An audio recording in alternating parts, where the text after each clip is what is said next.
Introduce ourselves, yeah? Yeah. Okay. Oh. I'm Keris and I play bass.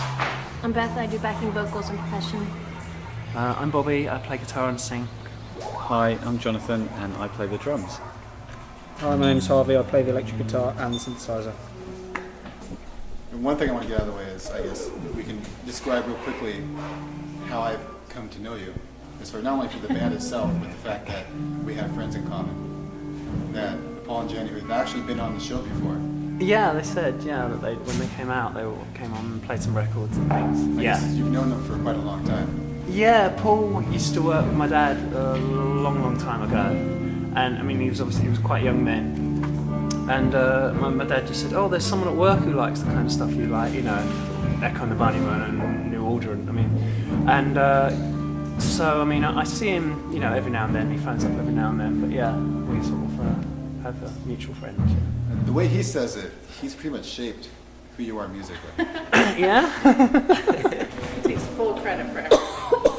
Now, I think he says something to the fact that he used to always bring music by to you to listen to. Yeah, he was kind of...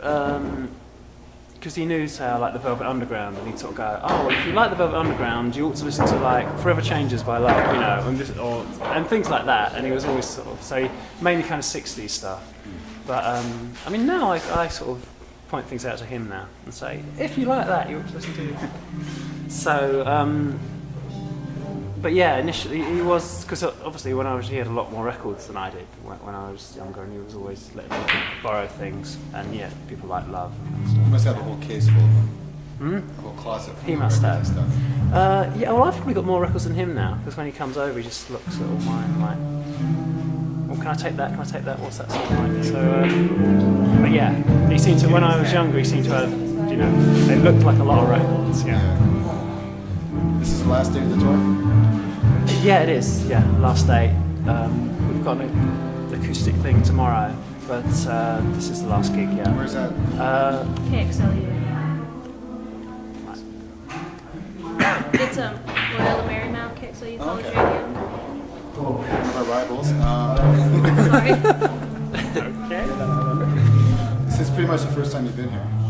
As far as the actual band goes. Yeah, we'd only ever played twice on the East Coast earlier in the year. This is our first ever tour. It's our first American tour, and it's really our first tour as a group. We've never toured. And this is the last night of it. How's it been? It's been really good. What's the lunch prompting that? No, it has been really good. It's seen loads of America, and we've had some really nice gigs. Like last night we were really spoiled. We sort of supported Death Cab for Cutie in a really nice venue, and that was really good, really nice.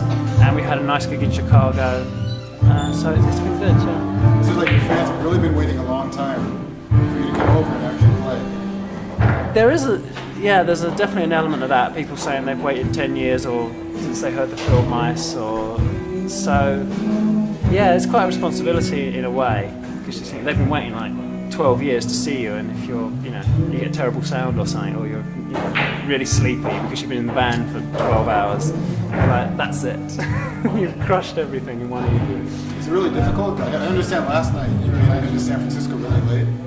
Yeah. You didn't have a chance to have a set or anything. Is it tough to play when you're so tired and kind of drawn out on the road and so forth? Well, I don't know, we were lucky yesterday because we played at the Great American Music Hall and we pretty much just walked on stage and started playing, and the sound was just perfect on stage in order for us to do that.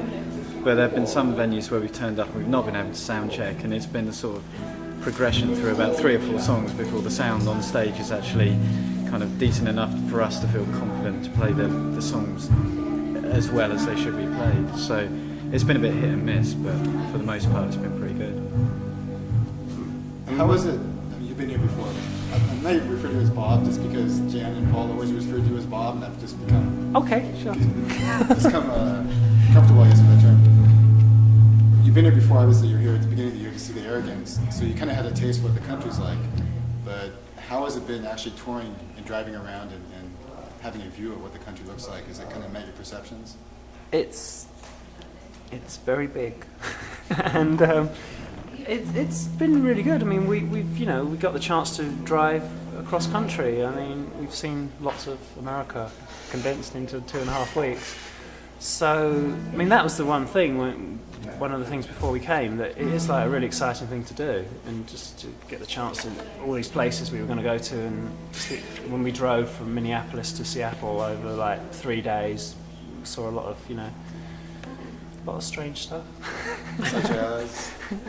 What was the antique cheese place? Yeah, driving through Wisconsin Buffalo? was I saw Coyote. interesting.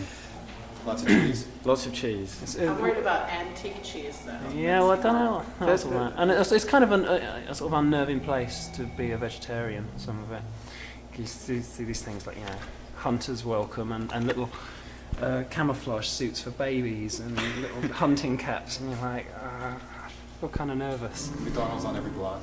Yeah, well, it's not. I mean, it's not so much that. It was more the kind of, and we came. I think it was the start of deer hunting season, so we pulled up with this motel, and Oh, Promoting it's a nasty story, this. But Beth and I went to get like a Pepsi just before going to our room, and happened to just glance in the back of these trucks, and there was all these dead deer. That was a bit of a shock, just turned around and like, ah. and they were bloody. But what do we know? But there were happy things along the way. We obviously picked up some new bowling shoes. Not here, but. Yeah, they look very Those new are to from be Carnaby out here. Street. No, they're from Carnaby I'm trying to get them beaten up, but yeah. Looks like an on-tour purchase. No, but Bernie is our show's fashion consultant. That's good. I am the shoe pointer outer for the people that aren't here. These are actually from Sherry's in Carnaby Street. Okay, right, you're excusing. Yeah. That's the thing about touring. You just zoom into a city, play, sleep, zoom out. You Buy bowling shoes. buy bowling shoes. I mean, other than a day in New York and a day in Chicago, we just haven't had a chance even to look around places. I sort of had an hour or something in San Francisco this morning, and that was it. It's kind of been weird because we've done such a massive distance in a fairly short space of time. We've seen so much, but at the same time seen so little because we have just been coming in and going out of town. Well, seeing as how the tour's been so brief, in that sense, are you planning on coming back at all? It's not been briefed by our standards. Like I said, this is the It's the only longest tour amount of time really we've we've ever spent done. We've never really played more than one-off dates in the UK. So yeah, this 2.5 week tour is, by our standards, infinitesimally long. As But long yeah. as the word infinitesimal. Indeed. But yeah, it would be nice to come back again. Obviously, not obviously, but we all have day jobs, so it's fitting things in around those, really. But yeah, if not next year, then the year after, something should happen. Well, how has being on a tour in such a place that's far away from home helped you gel as a band? Have we gelled as no, I think we have. I mean, we sound much better now, I think, on stage, and we're much more kind of confident. I mean, as Harvey said, I think only once have we done 2 gigs in a row before this tour, and that was when we went to France last year, I think, or earlier this year, whenever it was. Earlier this year. But yeah, we've played, I don't know, 11 gigs or something. Other groups probably hear this and think, God, what wimps. Yeah, these bands have gone on tour for a year relentlessly. But it has, we've kind of got used to playing, and we're just getting good, and now it's going to stop. How was it transitioning from doing the music in studio-wise, as far as coming back now you're doing it live? Is it a very different feel? It is different, because we do it kind of backwards just make the record, and in almost like, one person at a time going in, and then try and learn that as a group. It's not like we write the song, rehearse it, and go and record it. So there has been a lot of just, once the record was made, we then rehearsed it and tried to learn how it goes. And some of the old songs from the previous records we play very differently now. And we heard something. Anyway, blah blah blah. No, like we heard one of the old studio recordings the other day when we did a radio interview, and it sounded totally different to how we play it. Like, half the speed, and I think we've improved quite a lot of songs. So Does it give you more appreciation for the songs? I don't know. Are there any songs that you're doing live now that you really just don't want to do anymore? Probably all of them, I would imagine. I just want to go away and write a new record and never have to sing. Doesn't mean that's Sleep again. No, it's because we haven't done it that often. We're not really, it's not. We haven't got to that stage yet where we're sick of everything, and I was worrying that when we're sort of sitting here saying, you don't really see the towns and everything's so quick, and I was thinking, God, we sound like every other band, and in a minute we're going to start writing songs about being in hotel rooms and making live double albums and things like that. But I don't know. I think we're okay with the songs for now. Kind of touching on the content. I've read a lot of interviews, and everyone asks you about the past. I'm not going to go there. Okay. For the most part, I want to do something different. At least in the sense that, is it hard to always cover the same subject matter? Do you ever feel like you ever want to write about fish and chips or something instead? Well,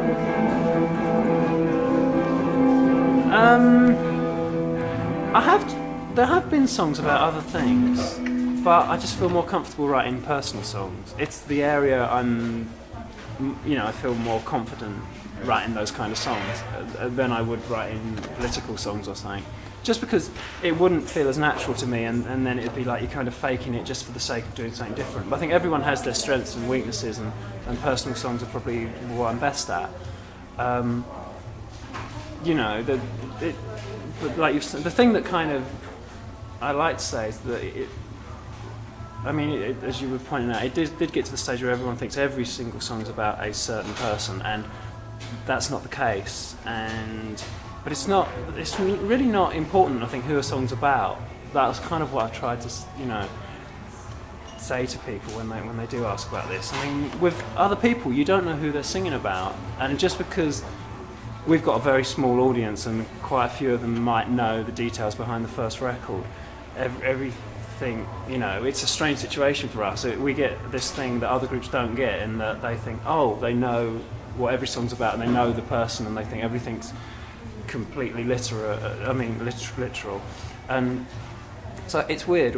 You get quite defensive about it. I mean, I don't sort of think, if I listen to Elvis Costello or someone, well, actually I do. That's a bad example. I think, he's singing about B.B. Buell, or he's singing about. But with most people, you hear the song and you just adapt it to what you know or things you're feeling. You don't think, this is like a page from their diary. But it did get.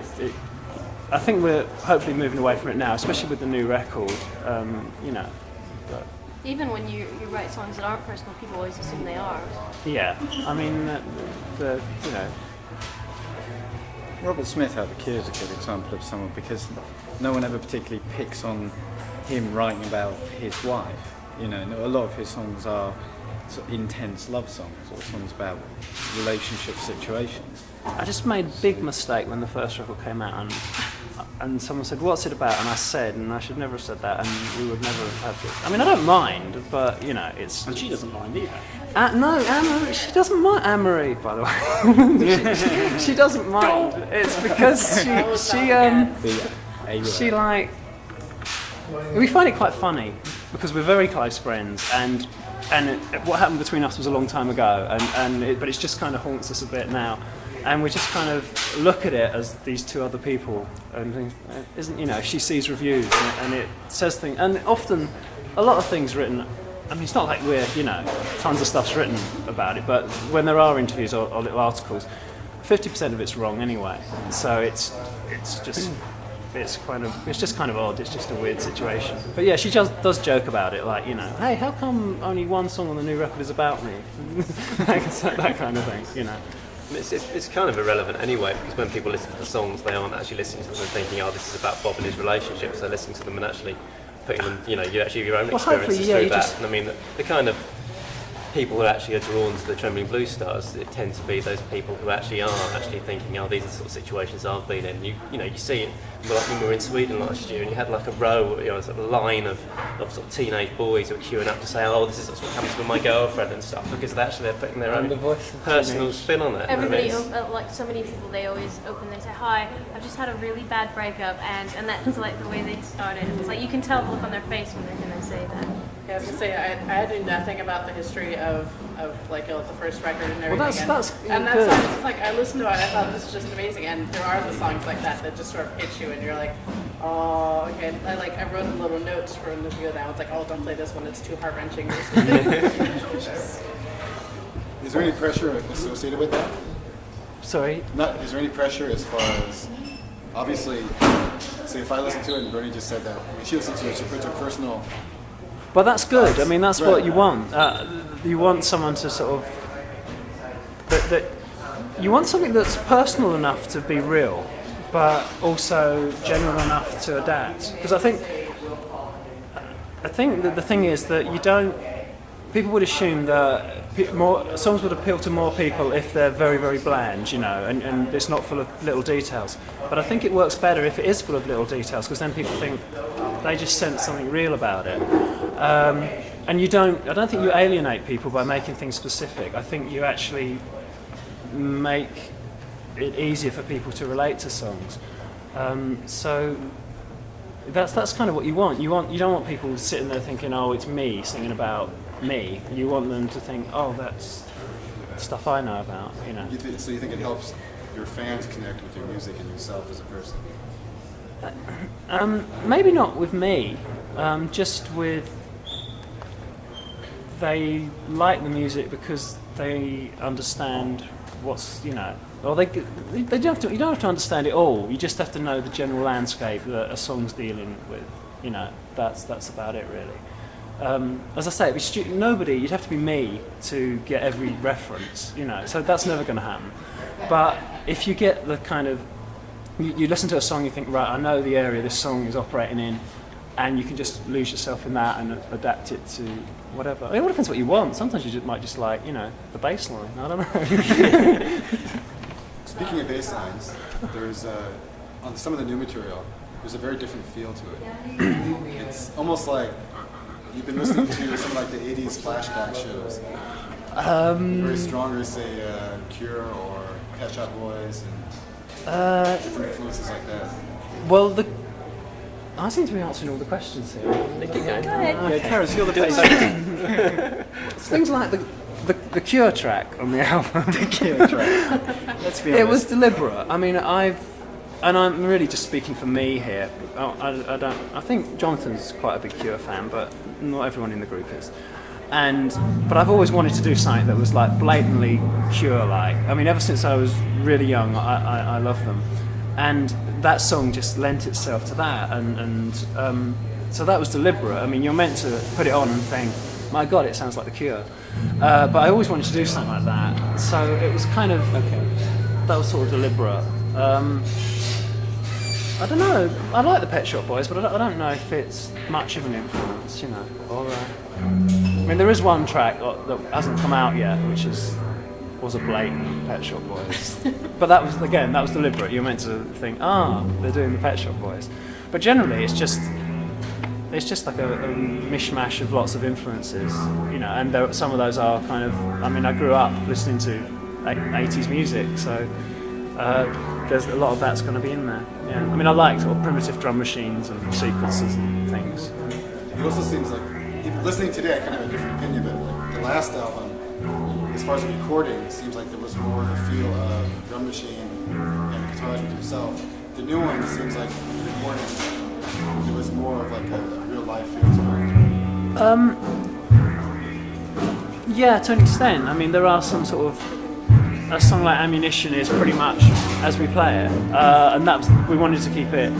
I wanted it to be simple and just to have the song. I think it's about half and half the new record. And Jonathan plays drums on about 6 tracks, 6.5. So 6.5 tracks.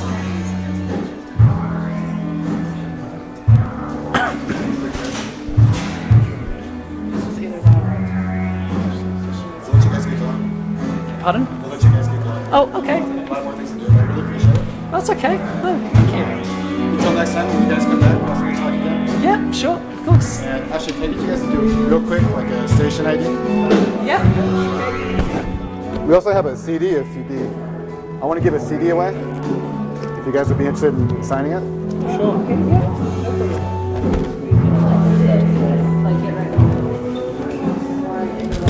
No, no problem. Annette at kbeach.org. Yes. We're all going to say that. No, it's too, Oh, just me. Whatever you want to do. It's cool. it's too hard to get everybody. I say we make the quietest people do it. Huh? I said we make she's very quiet during the meeting. Yeah, come on. No, you're English. Come on. Hi, this is Bobby from Trembling Blue Stars, and you're listening to the Indie Shop live